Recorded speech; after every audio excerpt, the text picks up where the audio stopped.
Қайырлы күн достар, бүгін біз өте дәмді, керемет болып шығатын таңғы асқа гранола немесе мюсли дайындайтын боламыз. Ол үшін бізге овсянкамызды аламыз және соның үстіне ұсақталған жеміс-жидектер, яғни кептірілген өрік, мейіз немесе жаңғақтар болуы мүмкін, және үстіне ерітілген балымызды құямыз.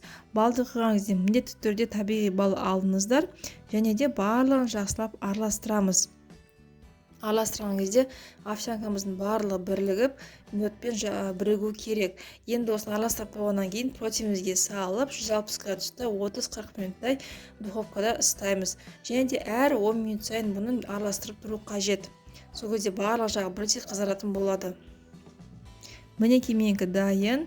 Өте керемет қытырлақ болып шықты. Сіздерге дайындап көруге кеңес беремін. Сіздерге міндетті түрде ұнайды. Бұл граноланы сіздер сүтпен не болмаса айранмен ішсеңіздер болады. Астарыңыз дәмді болсын.